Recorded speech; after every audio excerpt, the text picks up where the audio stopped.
রামেশার জানাজায় হুজুর কি বললো আমরা একটু শুনে আসি। দেখেন আপনারা রামেশার জানাজার মাধ্যমে হুজুরে কি বললো রামেশার কে নিয়ে। রামেশার জানাজার নামাজে ঘটে গেল এক অলৌকিক ঘটনা। হুজুর কি বললেন ভিডিওটা আগে দেখুন। আজকে বাংলাদেশের এই ফুটন্ত লাল গোলাপ এই শিশুটির নাম তার রামিসা।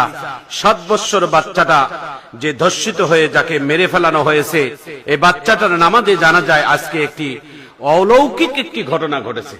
তার নামাজে জানা যায় হাজারো হাজারো মানুষ অংশগ্রহণ করেছেন, হাজারো হাজারো মানুষ। নিষ্পাপ নিষ্কলঙ্ক একটা বাচ্চা, লাল গোলাপ, ফুটন্ত গোলাপ। এই বাচ্চাটার নামাজে জানা যায় যখন অংশগ্রহণ করেছেন, হাজার হাজার মানুষ সেখানে অংশগ্রহণ করেছেন।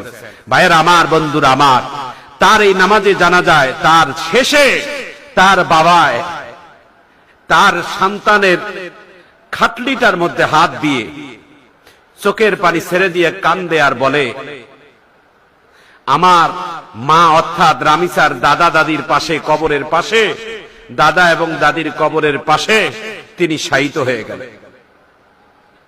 তার লাশ বহন করলেন তার বাবায়। পৃথিবীতে সব থেকে দামি বোঝার নাম হলো সন্তানের, বাবার কাঁধে সন্তানের লাশ। পৃথিবীতে কোনো বাবা সন্তানের লাশ যদি বহন করে, ওনাকে যদি জিজ্ঞাসা করানো হয় এই মুহূর্তে আপনাকে কেমন লাগছে, সেই বাবায় বলবে পৃথিবীতে সব থেকে দামি বোঝা হলো, দামি ওজনের নাম হচ্ছে যে বাবার কাঁধে সন্তানের লাশ।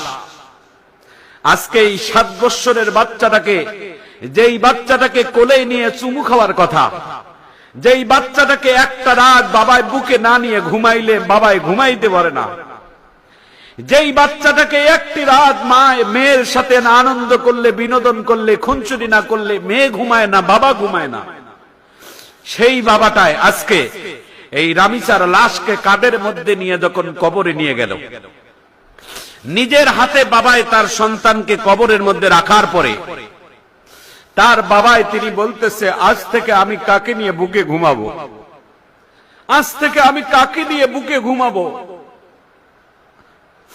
প্রিয় ভাইয়েরা আমার, বন্ধুরা আমার,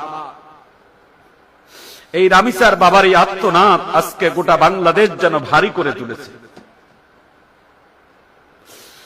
হাদিসে কুরসির ভিতরে পাওয়া যায়, শৈশবকালে 10 বছর আগে, কোন কোন রেওয়াতে আছে 8 বছর, কোন কোন রেওয়াতে আছে 7 বছর, অর্থাৎ কোন কোন রেওয়াতে আছে 10 বছর আগে